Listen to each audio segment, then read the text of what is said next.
entry of the Multiversal Bachelor. This time it's a double feature because both of the games we're going to be looking at have somewhat small casts. For my delightful uninitiated, the Multiversal Bachelor is a series we do where we go through the characters in a game or game series that we've played on the channel. Usually one. Sometimes I just pick one that we haven't played on the channel because I can do whatever the hell I want because I'm a rebel like that.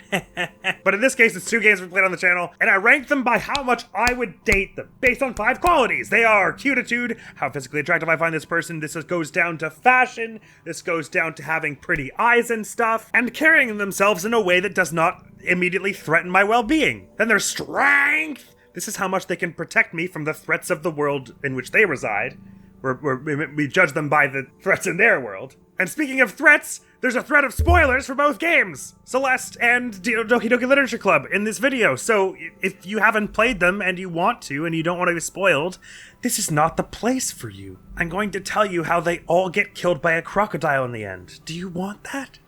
Do you want that? That doesn't happen in either game. I mean, it would surely have shaken up the hero's journey that goes on in Celeste if she gets killed by a crocodile in the end, but never mind that. Why did I put the spoiler warning there, you wonder? Well, it's because, moving on to the point of strength as determined by the threats in their world, Doki Doki Literature Club and Celeste have very different levels of threats going on in them. But ultimately, this is their ability to protect me in a fight if push should come to shove, because it always does in video games. We're talking about battle prowess and experience, talking about general, strength and attributes, and other sorts of abilities they may have in the game world. The next stat is righteous, honey. This is how likely this person is to do the right thing and hold to their convictions under duress.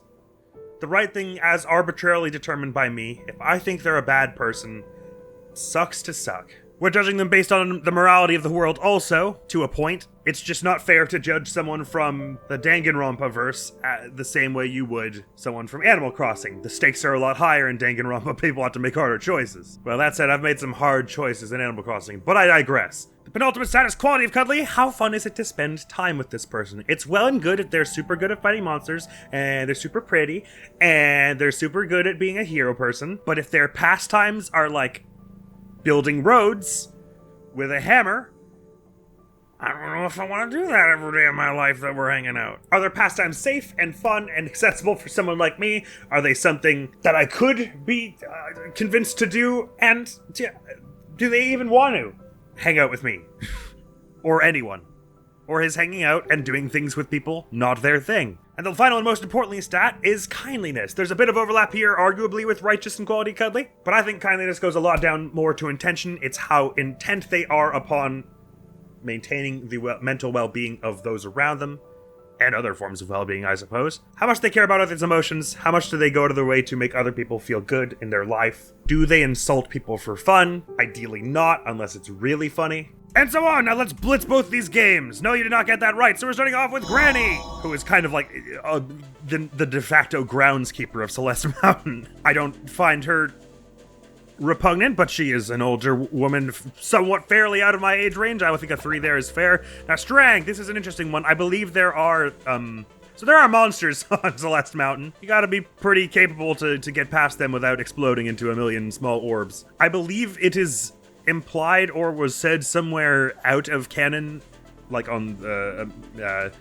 Maddie Thorson's Twitter or something, that Granny is the same woman who climbed the mountain in the Pico 8 game. And that suggests she has a skill set, I would say, close to Madeline's. Of course, she's maybe getting on in years a bit and she can't double jump no more. But I think compared to the average person who could handling the threats of the mountain, she would probably fare better than them. So a 3 feels fair there to me. Righteous, honey! It's an interesting one, because Madeline is very much going up there with an incredible threat of death.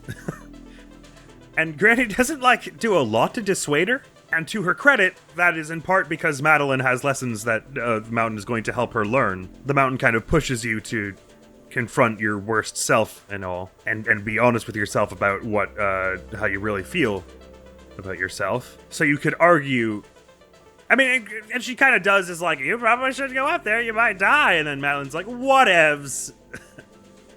And then dies a bunch. I think it's fair to give her 1 point below max for this, because her motivations in the story are very clearly to help Madeline, and I guess Theo by extension, get over their, well, not get over, but muscle through this difficult period in their lives by kind of lightly coaching them through the whole process. But also, the threat of death is imminent for both of them, and Granny's kind of like, hey, you crazy kids, instead of being like, I'm dead serious. You will die if you go any higher. So she's just like a little bit of a wild card, but her intentions are there, and she certainly holds them with conviction. She doesn't really change her stance at all throughout the game. She's very much like, you might die, but you might learn something. Do with that as you will. Quality Cuddly, she hangs out on a mountain all day, a mountain of death, and like acts as like the soothsayer for anyone who comes by. She's got a good sense of humor, always laughing. That's nice. I think that's worth 2 points there. But otherwise, that is a pastime that is dangerous, unsavory, and I don't think I want to do it.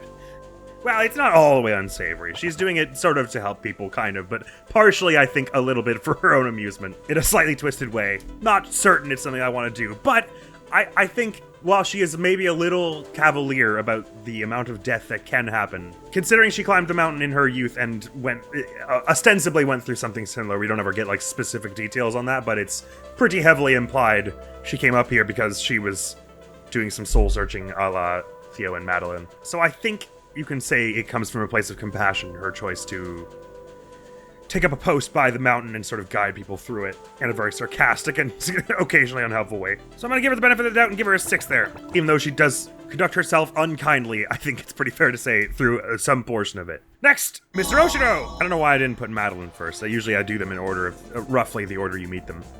I guess I thought that would just be too much attractiveness to start off with. Mr. Oshiro! I mean, he's just a sort of basic-looking middle-aged dude. He's, a concierge, which gives him a cool little concierge-ly tail.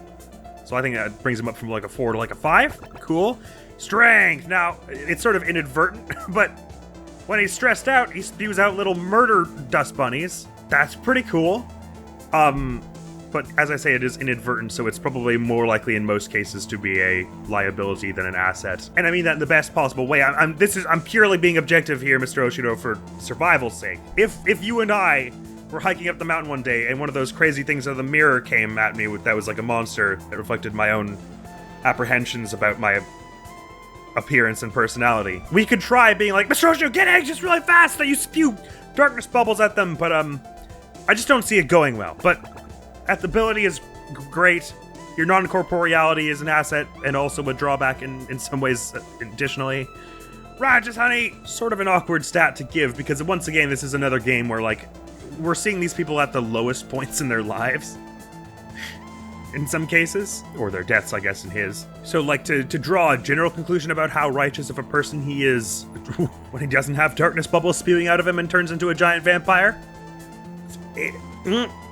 I don't know. But he does display some penance for doing the whole attempted murder thing partway through the game. At the end, when he goes back to the cabin where they're all hanging out and is like, I'm sorry for interrupting everything, but I just wanted to say sorry for trying to headbutt you to death. But ultimately, throughout this story, anyway, most of his motivations are like, they're sort of to carry up this charade of living in denial that his hotel is still operating and operating at peak, no less. It's very much self-preservation-y. But I think 2 points feels fair to grant him for his penitent actions at the end of the game. Probably a few years after this game is said and done, he'll be like a little better.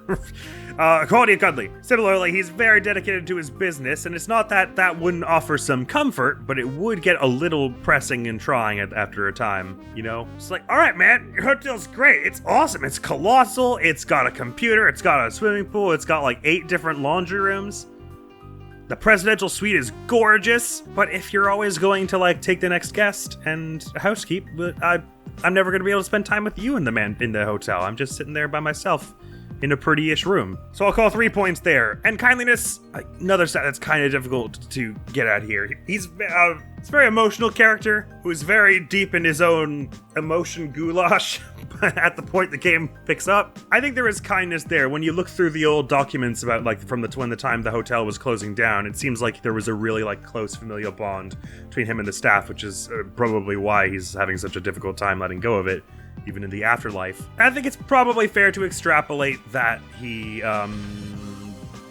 enjoys the comfort and refreshment of others, and that's why he got into the hotel business in the first place. He seems to take great pride in the abilities his hotel has. I'm just trying to work out, does that put him above Granny in the kindliness stat or one below? For all the effort he puts in, a 5 doesn't feel fair. Putting him on the same as Granny doesn't feel right. Putting him at 7 feels a little much. I think I'm gonna put him on the same as Granny with a 6. Heart is totally in the right place, just there's a lot of attention to details that are just a little bit skewed towards maybe you're not doing all this for the interest with others' well-being in mind. I think those are fair stats to give Mr. Oshiro. Theo! That was a pretty good-looking dude. It's kind of weird to say that, considering we look a little similar. Both have curly hair and curly, puffy beards. Screw it! Theo's a good-looking dude. I'm not gonna apologize, even if we have similar beards. Now, strength! I think a 3 is probably fair here. We don't see quite a lot of his, like, struggle with all the different things that go on in, his journey up the mountain the same way that we do see Madeline's. I think, we see the most of him in the Mirror Temple, probably. And obviously he's, shall we call it, indisposed at that time. He's sort of trapped into the crystal and kind of not able to do anything, and then he passes out and everything. But considering the hazards on Celeste Mountain, many of them anyway, are sort of built from your own anxieties and fears, the fact that he's able to keep a positive outlook and kind of cheer Madeline on during all that, even though he's kind of like miserable and feels really self-conscious with all the eyes on him and everything, probably says a lot. But he definitely doesn't feel like he's got the straight, direct confrontation of like monsters and stuff that Madeline does. But you could argue that the crystal he's getting trapped in is a representation of his mental state, because I think it's kind of implied that the crystal that traps him there is because he feels trapped because he hasn't really gotten anything going, but he has a lot of passion for like his photography and stuff. So it's like he's trapped because he wants to keep working at it, and he feels he's spent enough time working on it that he doesn't want to leave, like, give it up yet. But additionally, so it creates a barrier around him because it gives him drive and helps him stay focused, but that also hinders him from exploring all his options and whatever. All that to say, I think it's fair to call the barrier, even though it's hindering him at the time of the game, an ability of his, in that it comes from a strength of his character as projected by the mountain. But since I don't think he's quite as like directly confronting the problemational as Madeline, and because I have an idea of who's going to be a 5 out of 5 later on, I think I'll put him at a 3. Righteous, honey! I think Madeline and Theo both have a pretty high stat here, because it's kind of hard, because I don't want to say that the journey they're both going on is a selfish journey, because that's not exactly what I mean, but I mean it's about, they're doing it for themselves, first and foremost, to explore their souls and whatever. And figure out what their place in life is. You could argue that both of their gung-ho-ness in getting to the top anyway, in spite of all that, could be attributed to a want to be better for those around them and be the best kind of person they can be, which is a form of righteousness. But I would say chiefly the thing that gives them both a high righteousness score is the fact that when they both end up in the Mirror Temple and have to do some serious reflecting, and they don't like what they see, their first instinct is to say to each other is, this is on me. And they both sort of decide we're in this together there, because like they both feel an obligation to each other as like, even though none of them could have known that going into there would have like created all these monsters and stuff. I mean, granted, Madeline's like, I want a bad feeling about this place. Theo kind of is like, oh, I bet it'll be a sweet photo op. So he's maybe been thoughtless in that, but once they both realize what the place does, I think they're both very, like, and it's a strong moment of righteousness for both of them, where they kind of do something heroic and self-sacrificing. Madeline's like, I'm not going to leave you behind because I have blame in this too. And it's a cool moment for both of them, I think. I'm just trying to debate whether they should be 4s or 5s between them. Because you might argue 4 because they kind of are, they both are only in that position because they risked themselves going there. But they had no way of knowing they'd be risking anyone else by going there. And the fact that they both immediately do like all they can to help the other out of it, I feel like a 5 is appropriate for both of them, if I'm honest, for that reason. Quality cuddly, Theo sounds like he'd be so chill to hang out with. You don't get like a great sense of his hobbies outside of the whole social media thing, but he loves like photography and traveling about and social media. He's got a really charming personality. He's totally fun to talk to. He's got a real great sense of humor. I think an 8 is fair there. And kindliness, I mean, Theo's a really good dude. I think this is probably pretty high. Returning to the thought about him just marching on into the Mirror Temple, again, neither of them could have known that they would be risking the other by going in there, but I think he can be a little bit thoughtless sometimes, which is sort of supported by going to the mountain at all. They're both a little bit reckless and headstrong in that way. But I think that Theo is a person who, when he sees someone suffering emotionally otherwise, his instinct is help. When you consider the scene on the gondola, for instance. So I think that makes him a very, very good guy. It's funny, actually, the more I think about it, Theo and Madeline actually have quite a lot in common, which is probably why they become friends so quickly. Madeline's a lot more like intense and kind of steely or something than him, but where he's a bit more jovial and everything. But I think a lot of their like core tenets and philosophy they share. They're both like really decent people who have a strong sense of not duty, but I feel like they both feel like what goes around comes around. So it's only sensible that you be courteous to people where possible. One major way, I mean, you know, Madeline's maybe a bit more snappish than him to like with Granny and everything. You know, thinking back on it now, there's also the scene in the hotel, right, where Madeline's like, I don't think Mr. Oshiro's dangerous. I'd probably rather just, I think we can help him. And Theo's like, Ixnay, let's go. And he totally dips. But I don't know, I'm struggling to think of, does that mean he should get one lower point in righteousness, actually? Than Madeline? I mean, it depends on what the righteous thing to do is in that situation, and I'm not sure that's an easy answer. I think they both have sensible opinions. Madeline's like, this guy doesn't seem hostile openly, so I think it's fair to try and help him. And Theo's like, he's literally shooting orbs of darkness out of his skull. If you die here, you have no one to blame but yourself. And you'll feel really stupid and let people down at home and whatever. And I think both are pretty fair stances. I think that goes to kindliness on Theo's part, because I don't think it's fair to say that one of their actions is more righteous than the other. You could say Madeline's being more heroic by trying to help Mr. Oshiro, but Theo's got a fair point that staying longer could make it worse, and of course it does end up doing that. Not that Theo necessarily knew about Madeline at that point, I guess. It's a complex one, but my gut says that gives Theo like one slightly lower kindliness than Madeline. So I think I'm gonna put him in an 8 and her at a 9, probably. But keep them both at a 5 of righteousness, because I think they're both following a conviction that makes some ethical sense, even though they're kind of in conflict. You gotta know your limits at some point. So, an 8 for Theo, I think, is what I said just now? Cool, that's a very high score across the board, my dude. We're at the mountain now, because the mountain is kind of a character in and of itself. I don't know how to rank the attractiveness of a mountain, so I'm gonna, well, it's not a bad-looking mountain. And it is the character who I think represents a 5 out of 5 strength in this world. It shoots out monsters and has spikes all over it and kills people, but also has the magic to, like, project crazy-ass visions of the future and whatever. Righteousness, I think it's entirely impartial, so I'll put it around average with a slightly lower average because it does kill people, sort of without real justifiable cause. Quality of cuddly, is it fun to spend time in the mountain? In certain places, sure. Kindliness, I don't think that applies. The spirits or whatever that live in the mountain are bananas. Madeline! I'm 10. Strength, I was thinking she's probably one below the mountain because she is like the one of the few characters who throughout the story is actually able to like face-to-face contend with it all the way through. Even if Madeline occasionally gets the better of her and the mountain, she comes to the wrong conclusions when sort of like mentally battling the mountain, if you want to call it that. She shows remarkable perseverance and endurance in the face of all the shenaniganery the mountain throws at her. So even though I wouldn't say she's on par with the mystical monster-spewing mountain, I think she is like one step below that, which gives her a 4. Righteous Honey, again, I think she and Theo both get a 5 there because they are just so like... I think that's why the difference is in that hotel thing. When Madeline's and Theo are discussing what to do about Oshiro, Madeline says, I want to help him. She doesn't say it's our responsibility to help him or we have a duty. Like, it's not about that. It's just a personal want on her part not to see him suffer, which goes more to kindliness than righteousness. Whereas righteousness is a bit more about, like, doing what I consider the most ethical thing to do, which is what they both do in the hotel circumstance and also the Mirror Temple circumstance. Quality of cuddly, Madeline plays games.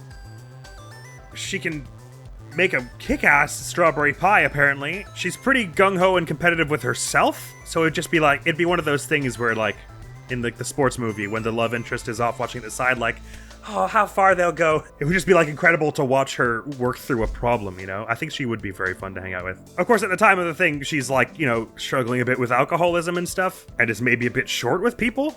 But, again, can we really... Is it fair? Yeah, there's enough evidence...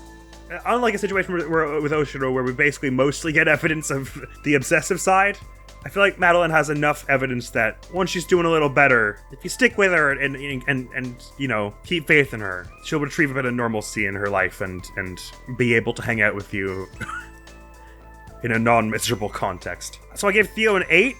I think it probably makes sense to give her the same or a bit lower because she's just a little less personable and a bit more, like, stuck in at the time of the story. No, but 7 feels kind of harsh. But no, it's what my gut said. Still a fine score, Madeline. And I gave Theo an 8 here and give her a 9 because I think she has just a little bit more of a deep-seated urge to see others not suffer, especially considering how much shit she's gone through herself. So I think a 9 feels fair there. Very well scored, Madeline. Now we're on to Madeline. Again, sort of doesn't... She's the same person, effectively. She's a facet of Madeline's personality. You don't deserve Madeline at her waking up all pretty in bed and being adorable. If you can't handle her at her... lasers. That said, 10. The god thing is hot. Strength. Now, I guess technically Madeline is like... Since she's brought out by the mountain, it's like a projection of Madeline's inner strength and character and all that jazz that Madeline represents. But I think... Again, she grows like tentacle hair and shoots lasers. I think we can call it a 5 here. I actually forgot that I split them up into separate characters because really it kind of doesn't make sense to since they're both facets of the same person. But we'll hear this out. Righteous honey! I mean, Madeline, ultimately, if we're taking her as a separate character, represents a sort of self-preservation instinct, which is... Like Oshiro, she kind of displays some pendants and stuff, and she had her utmost desire is to keep Madeline going, right? Is there a righteousness in that, being keen to keep oneself going? Yes, because I think Madeline ultimately thinks Madeline is a good person, which I think is true also. And the longer you keep her alive, the more good person things she can do. So it makes a certain form of righteousness, but she's really murdery in the way she goes about it. Quality of cuddly. Madeline's got a bit more fang to her even than Madeline. And they both are pretty sharp-tongued. I mean, because it's a facet of Madeline's personality, obviously I want to hang out with it. To a degree. But I will say that Madeline's one heck of a worrywart, and I am too. So if I were to hang out with, speaking just about Madeline now and not Madeline, Madeline would have a bit more well-roundedness to put the kibosh on this. But it would be like... Madeline would be like, would you like to go to an arcade? And I'd be like, oh, that sounds like fun. And then she'd be like, wait, no, actually, 2 seconds. There are other people at arcades. That sounds stressful. And then I'd be like, oh, yeah, you're right. We can't go out. There are other people.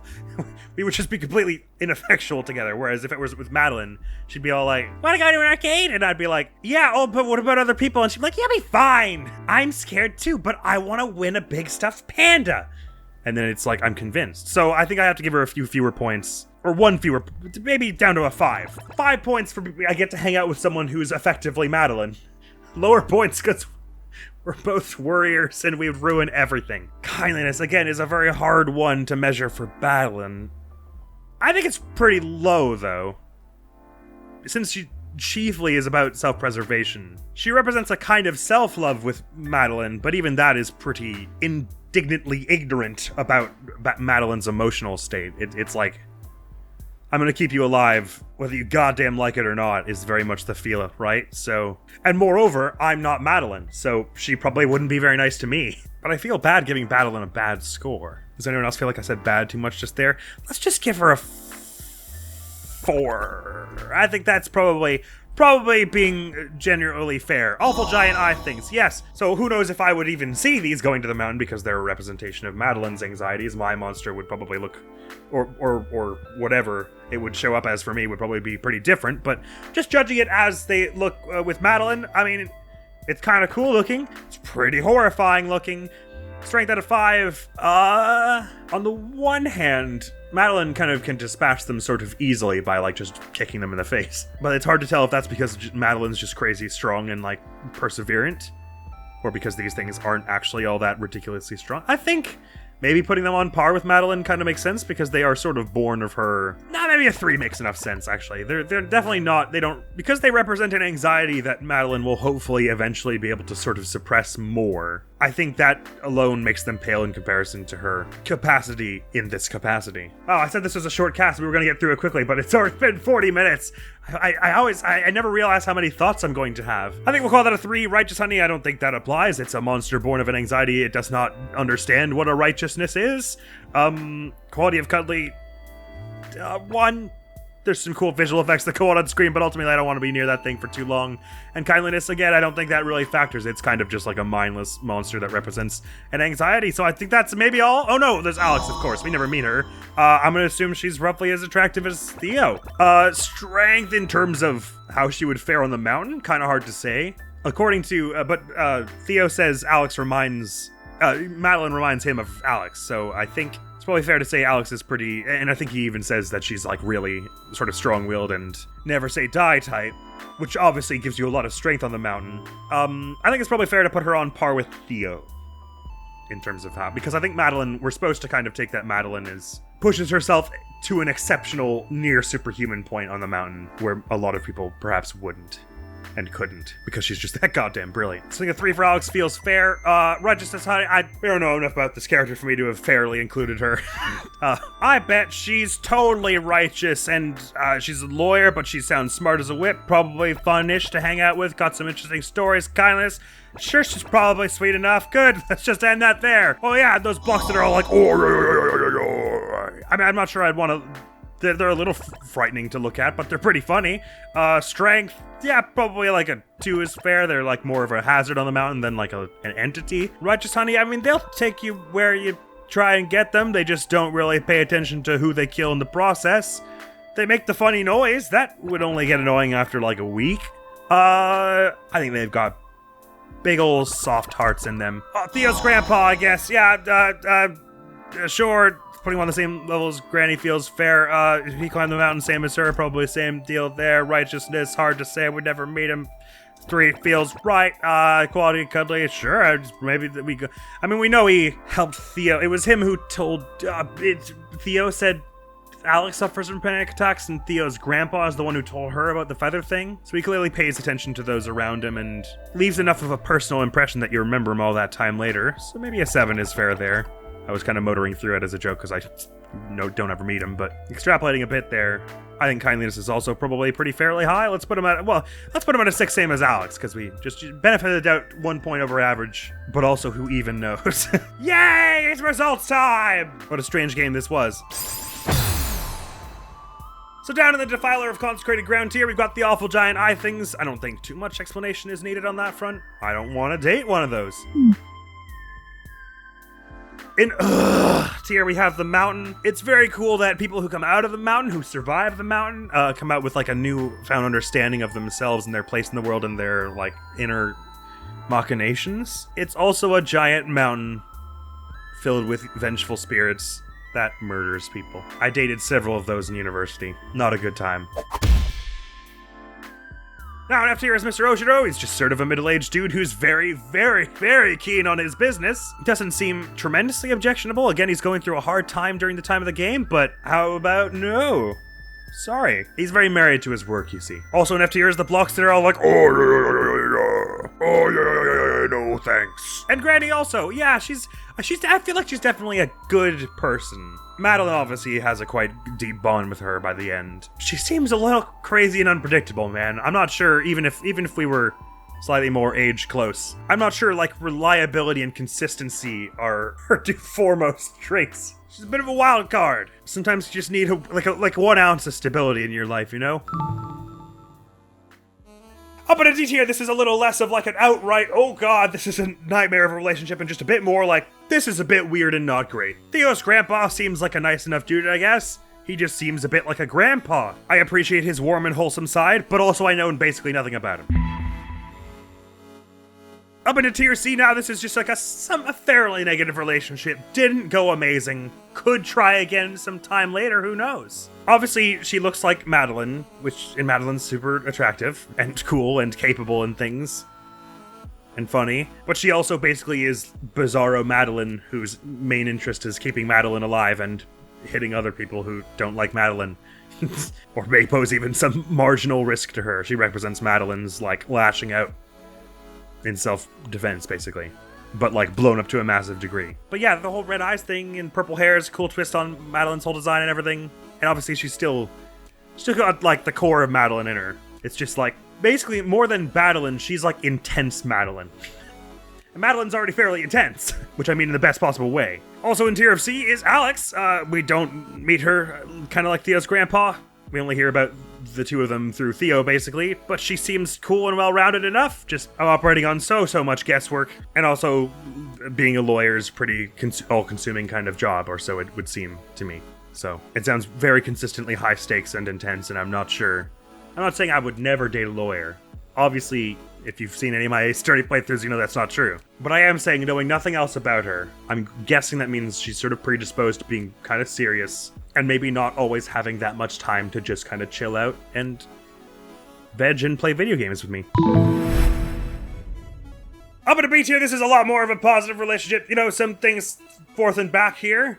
Actually, I'm kind of surprised he's that low in the tiers, but does get pretty competitive once you're at these stats. Theo's just an all-around really good dude. He's maybe like a little bit quick to judge on certain matters. He decides pretty quickly that he and Oshiro are not going to get on. And he also decides pretty quickly that he likes Madeline. So it's not an all-around evil or something, but it's maybe just a bit. It's just one of his personality traits in which we wouldn't gel so loads, I guess. He's also just a fairly go-getter-ish and kind of super extroverted and stuff. And it's not that I've got anything against extroverts, but I just definitely need my quiet time. And I feel like he's much more the type of when you're gonna hang out, he's gonna be like, let's go out and party and stuff. And I'm gonna be like, but what if I wrapped myself in a blanket and ate sushi and watched anime? What would you say then, Theo? And he would be like, okay, bye. And go by himself. But he's just an all-around very decent and likable person. I think I admire him more than I would want to date him, maybe. It's where I settle on it. And finally, right near the top of the tier of A, of course, this should come as no surprise, it's Madeline. Madeline is such a love. She has my heart. She's a bit fiery, a bit intense and all that, but all that, it's Madeline, you know? It's not like she's a nice person and then sometimes a little sharp and standoffish or something. It's all Madeline. It all comes together. It's all how she is. And I think she's just like beyond being really physically attractive, which she is. Just want that clear. I might even say it a few more times before the video's over. I think she's like a really beautiful person at her heart. She probably is getting a few bias points because I really identify with her journey and I think it's like a really well told one. So I automatically feel closer to her as a person anyway after playing that game. But she really is just like lovely and compassionate and brave, and even if she's headstrong, she and Theo both actually are like they're wise in ways, you know, like they have a lot of emotional intelligence to them. And they're both, you know, courteous and just nice to talk to and just lovely people. That list went about how I would have expected. I kind of forgot I added so many monsters to it. It was a long time ago when I prepared each of these rosters in preparation for this video eventually happening because I knew it would. But nothing really jumped out at me as terribly surprising in this. I was kind of assuming it would be like Madeline, then Theo, and then Madeline as the top three. Well, actually, I'd forgotten I added Madeline altogether. So I assumed it was going to be Madeline and Theo, then everyone else in one tier, basically. There was a bit more division there than I imagined, but that makes plenty of sense since the bottom tier is all like monsters and stuff, and then it goes into people. And then in the lower tiers, it's just like people we don't really meet. The writing in this game is very waste no word, so it's not like it has a lot of time to introduce you to Theo's sister in a substantive capacity. Boom, and that's the heart of it, folks! Mwah! Well done, Madeline and Theo. Love you too. And moving on to the second main event of the day. That first one took a lot longer than I expected, but I reckon this one's going to be a little shorter. I think maybe it has slightly fewer characters added to it. And I mean, there are only 4 really important characters in it. I think the entire literature club gets a 10 across the board. That feels appropriate. Strength! Now, in the world of the game, I didn't play all the extra nonsense. I played the side stories with the ones that have all the cute names like Respect and Trust and whatever. I played them on the channel, as a matter of fact, but I didn't do all the stupid DDLC plus stuff where it's like, turns out Monica was a virus sent by the government to hack into foreign nations or whatever it is she was for. So speaking just in the canon of the main story and the side stories, and not all that weird stuff about how Monica is like a virus they send to other computers or whatever nonsense I didn't pay attention to. I think it's still fair to call Monica a 5 out of 5 because she literally becomes like the arbiter of everything that goes on in the world. I mean, really that's kind of still sort of you because it's your computer, but you know what I mean. There's a discussion we could get into, I guess, about this because canonically she's taking over the game and hacking the game to alter the fabric of her own world, but of course, and alter the other characters' personality sliders and stuff, but the game is made in Ren'Py and they don't have personality sliders. That's purely in the fiction of the world. But because the fiction of the world likes to pretend to overlap with your real computer. You could argue her strength stat is 0 because all that is predestined for her and she's not actually breaking out of any programming or doing anything with any code. It's all scripted to happen. Like making Natsuki vomit at the sight of Yuri's bloody corpse. I feel like it's not like she drew the asset of Natsuki vomiting herself. It was already in the game, so evidently it wasn't her. But anyway, moving swiftly along. Within the canon of the game, I think really all 4 of the club members have the capacity to become Mommy God Emperor of the world by controlling things. We only see Sayori and Monica do it, I think, but I think that constitutes a 5. In the world, they're literally like, they're canonically meant to be like able to control virtually anything. Right, Sonny, yeah, this is a bit of a hard one. Going by Monica's personality in the side stories, like in the non-horror side of things, she's following through her conviction of making something out of her great passion, right? Which is a place that can bring people together.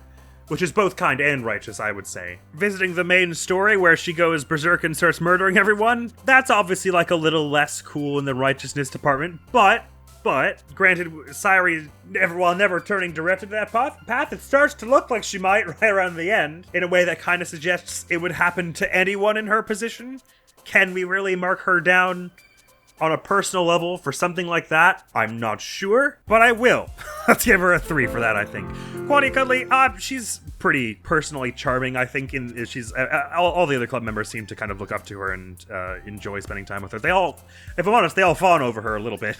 Again, sort of having to reconcile the horrible things she does in story mode with, like, what her actual personality in the fictitious visual novel is meant to be. She likes writing poetry. She's like, I think she has some athletic aspirations mentioned by the protagonist at some point. She does music and stuff. She's got a lot of like cool and fun hobbies, but she is sort of described as like the kind of like really high achieving valedictorian type who probably is not maybe spending a lot of time just chilling out on their own personal time in the same way as the other 3 are probably doing a bit more. So totally chill and fun to hang out with, yes.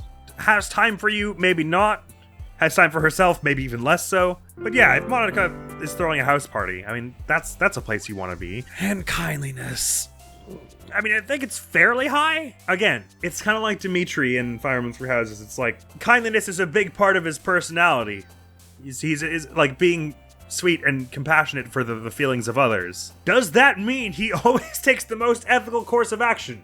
No. But once again, I think I'm going to give all of our friends here a little bit of leeway, Monica especially, because it's kind of implied that in the extreme circumstance they're in, of suddenly realizing that they are in a fictitious world, anyone would go a little berserk. And when we're looking at the side stories where it isn't like that, she very much does have a great deal of compassion for everyone else's mental state and everything. Like, it's almost a 9 here, I think. I think a 9 probably feels fair. Let's call it an 8. 1 point down for the rampant murder. But I'm going to go out on a limb and say that you held out without murdering anyone for a pretty long period of time when you found out. And also, again, extenuating circumstances. Can we really judge her on those? Well scored, Monica. Unnamed protagonist.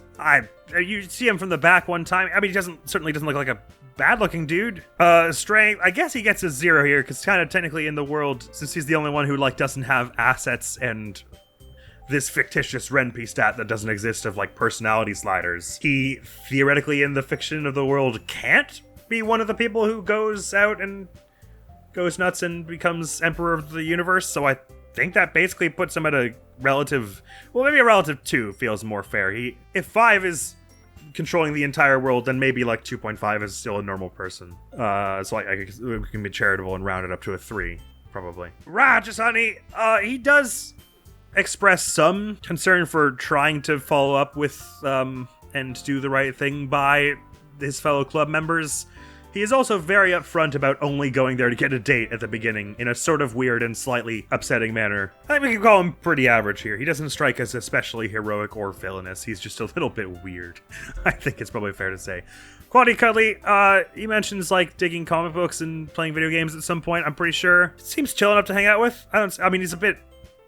It's not the most personable. He can be a bit sarcastic and joyless. Let's give him the benefit of the doubt and say his hobbies are interesting enough to warrant all that. Kindliness, yeah, I mean, again, he's rather self-interested throughout the stakes of the game, but he is certainly anytime any of the other characters is, like, going through a hard time, he tries to offer his words of comfort. So I think we can probably put him, like, he's definitely not some kind of irredeemable jerk. He's just kind of not always the most pleasant. 6 probably tracks there. You sure did. Sayori, I can't even really pretend to be non-partisan about this. She's literally my desktop background. I think a golden ticket max score and everything is fair, and I will not elaborate. Natsuki! Again, everyone in the club is a 10, basically. They're all extremely adorable. Strength out of 5. So again, we're saying that Natsuki and Yuri and Sayori... Oh, well, Natsuki and Yuri particularly, because we never see that it happen with them. They can probably break out of the simulation and become Emperor of the World. They have that capacity. I'm going to say that since we never see it start to happen, they get 1 point fewer, but certainly in terms of, like, if we're kind of blending that ability that she probably has with her personal combative spirit, she seems like she would knock a bitch out. So I think a 4 is probably fair then. It's probably what I'll give Yuri as well. Righteous honey! I kind of feel bad giving her a slightly lower score, but I feel kind of like, arguably for her and Yuri, the club is more of a place of refuge for them, which is not a bad thing, but it is like a thing where both of them kind of feel like they can just kind of romp on in and make it the place that is most comfortable for them from the start. Whereas I feel like Monica and Sayori are both chiefly keen to make it a good place for everyone to be. Not that Natsuki and Yuri never come around to and like tone their shit down a bit on that front, but I wouldn't say it's like in the same way as Monica and Natsuki Monica and Sayori are, that it like sort of drives them in their club actions. Like Natsuki ends up heading there because her father and her friends are like literal human trash.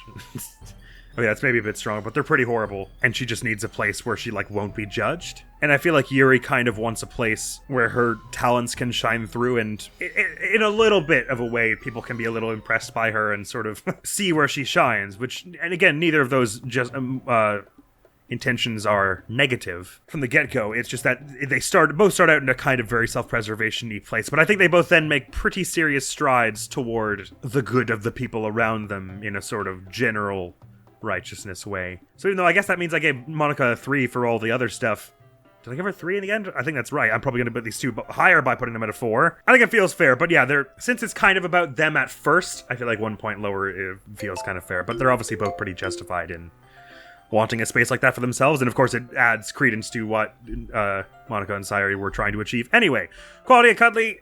Yeah, I mean, the thing is, all the members of the club are like pretty, like they're caricatured and tropey in ways, but they're like pretty normal people. It's not like hanging out with a gym leader in Pokemon where like half of their life is dedicated to like birds or whatever.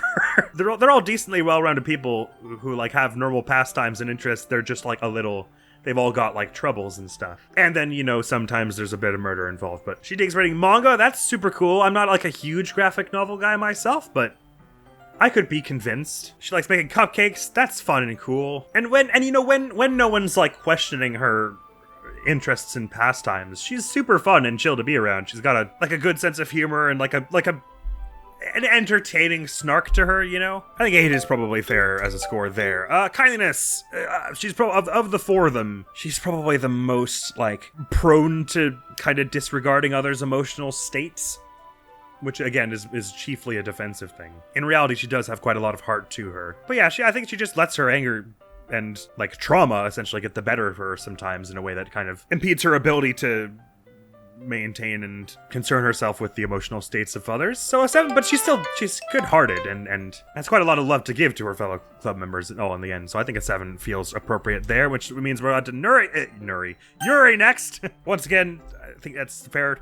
10 across the board. Strength. What did I give Natsuki? I think the same goes for Yuri. Again, reconciling the ability that she and Natsuki probably have with being able to become emperor of their fictitious world, but also the fact that Yuri is, in spite of how she may appear, always ready to throw hands. In she and Natsuki's side story, when Natsuki is talking about how her friends have been total assholes and everything, and she's sort of having like a panic attack and going through some really tough shit, Yuri's like, if anyone harms one hair on your perfect little head, I will f***ing obliterate them. I think Yuri should be allowed to kill someone for fun. As a treat, you know? She's earned it. I gave Natsuki a 4 for Righteous Honey. I think something similar feels appropriate with Yuri. There's a lot of, like, instant self-preservation going on with those two, much more than Sayori and Monica, but, like, once Monica and Sayori give them a place to be safe and settled, they're, like, team player number 1 for keeping the rest of them well and good and making the right calls. Of course, they clash about how people should react to one another's interests and how they should share them or not. But in both of their cases, it comes from a place of ethics and trying to conduct themselves as rightly as possible. So I think it's fair to put a 4 for the both of them. Courtney Cuddly, she's into fantasy novels. I dig fantasy novels. I can't read as quickly as I used to be able to when I was a kid and I read a lot more, but like, she's patient. She and the protagonist eat chocolate and stuff together and read fantasy novels. That's cute and fun. I could go for that. She's a bit artsy, does like painting and like collages and stuff. That's really cool. Even though I'd be no help, I'd just watch and I'd enjoy that. She collects knives, which is cool and very hot. I'm not sure how it compares with Natsuki. I think I have to go 8 with them. I mean, they're very similar in a lot of ways. They're probably going to end up with, like, the same score by the end of this. But I think I'm going to go with an 8 there. I honestly think I'm going to give them the same score. Because I mean, they're obviously designed to be kind of foils of each other, but even though they go about basically everything in a slightly different way, I feel like they hold such a similar place narratively in the world of the game. Like, Natsuki is very good at heart, but kind of throws that kindness by the wayside sometimes if people make her angry. And because Yuri's really self-conscious, she sometimes feels the need to condescend, which gets in the way of her kindness. Like, condescend retaliatorily. I think it's got to be a 7 for both of them. I couldn't possibly... It would feel pretty karmically wrong also to rank one of them above the other. But I do also think that they are quite similar in a lot of these properties, and that be that entry there. Natsuki's dad, what a no good stinker of a stink this guy is. I'm gonna give 1 quality cuddly because there's a marginal chance that if I got to hang out with this asshat, I might see Natsuki. But no, piss off other than that. Natsuki's punk-ass old friends who suck, they suck. God, they suck. They're probably kind of attractive if the rest of the characters in the game are any indication, the rest of the drawn characters, but nah, they're weak-ass nerds. I bet Natsuki would knock them out in a second if they got into a fight. They don't know, they wouldn't know what righteousness is. They like to make jokes, that's kind of cool, but at the expense of others, no, zero kindly, you just guys suck. Surprising no one, the unholy tier, we're starting with Natsuki's dad. You insulted and annoyed that precious cupcake-making manga fanatic. You and I will never be friends! Moving up a bit into Defiler of Consecrated Ground, Natsuki's punk-ass old friends who suck, they suck. See above about annoying and upsetting Natsuki, but you probably have, like, you're a little less annoying about it. I wouldn't be so annoyed with you if you didn't think you were being fair. But it's because you, like, rip the shit out of her and then you're all like, we're just joking around, right, Natsuki? Lighten up a bit. Fix your goddamn personality or get out of my sight. Okay, we've jumped up considerably to tier D now. The unnamed protagonist. I just find him a little bit surly and slightly... his vibes are a little off, you know? Look, I get being keen to join the literature club because those 4 are in it. That's basically why I played the game. Fair. But he's like kind of like brushes off Sayori and stuff, and it always feels like he'd rather be anywhere else, and he kind of like rolls his eyes at their antics and whatever and is like, well, if I have to go along with this nonsense. Like, he takes a little bit of like a holier-than-thou stance in a way that is a little, just feels a little arrogant or something. I mean, he does try and make amends where he feels it's appropriate, but he's just, I don't know, he's just not really my cup of tea. Rocketing up to tier of B now with Natsuki, and I'm pretty sure Yuri scored the same, right? They had him the same stats and all factors. I love those two to death. If anyone makes them cry, I will be there with my crowbar to wave it vaguely menacingly at said person. That's what I did when Monica made them upset. I waved my crowbar in her general direction and I was like, now, let's not be doing that. And lo and behold, she stopped, so the lesson you should take from this video, if anything, is that crowbars work to their intended purpose. I think they are both so incredibly sweet. I think they are also both people of nearly boundless passion. I don't think I have passion to match them, so they would both probably find me extremely dull. But also, they're kind of just better for each other than either of them would be for me, and vice versa. I think that the main thing is they need, in the context of romance, they need to be with someone who has been through similar stuff to them and kind of like matches them beat for beat. partially because they both have a lot of really deep-seated insecurities that are easy to accidentally dredge up, it would seem. But also because they're both just like super crazy passionate people who need that kind of stimulus. And I can be very, like, I think I can be a little too basic for them, maybe, is the thing. I'm not sure. It sort of depends on your viewpoint, but I think that's probably the main point of contention on this matter. But I think they're both incredibly, incredibly lovely people, and anyone would be lucky to be had by them and have them. Well done to the two of you.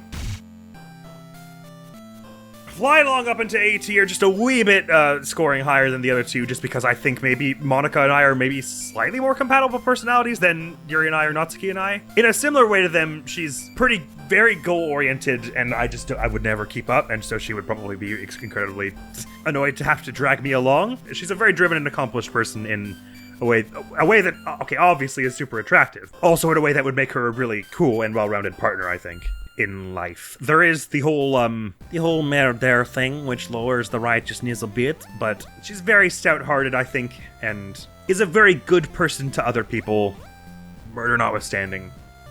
Again, I had to address it, but I kind of want to ignore it. But yeah, again, very driven, very motivated, very getting stuff done. It's hard to imagine she would have any interest or reap any benefit from hanging out with me at any time, actually, really, considering it. But she is a love. Now, I'm gonna come at you with a controversial take, but in the tier of S plus 400 XD Gale of Darkness, Sayori has a max score of 100%. I love Sayori with all my heart. She embodies everything I want to be more like and everything that I love about people and what they're capable of. She is boundlessly sweet and perseverant. She goes out of her way almost every millisecond of her existence to put smiles on people's faces. She is so endlessly endearing and humble and cute and adorable and all the good things, and I wish her nothing but fictitious joy because she doesn't exist for the rest of her fictitious days. If Sayori was real, world peace would be easy, is all I have to say about that matter going forward. No, that's a lie. I have so much more to say. And look at her cute little ribbon, and look at that. She dresses up as a cow for Halloween. Who even does that? That's so cute and funny. Look at her precious, precious smile. I'm absolutely enamored, and I never will not be. 11 cow hugs out of 10. Okay, I'll stop now. And that's the heart of it, folks. A longer double episode than I had intended, but in fairness, the majority of that was Celeste, which took a lot longer than I expected, and DDLC took about as much time as I was anticipating it would, because I like them all a lot. They're just such lovable beans. Except for Natsuki's punk-ass friends and her stupid, dumbass dad. But never mind that. Is it hot in here, or is it just these characters? I shouldn't have done Celeste and DDLC in one episode. That's just too much sexual power for one video. I'm gonna go calm down a bit. Thank you so very much for coming around. Next video of the show is gonna be some more Dang It Up and Trigger Happy Havoc. Hope you'll see you around. Admiral's gonna be out of here now. Peace! Those evil intent twisted space into something naughty. It sounds as if you do not acknowledge even the possibility that you may lose. Am I right? Of course. You do not speak like the others. Exactly what I would expect from a toad on the air.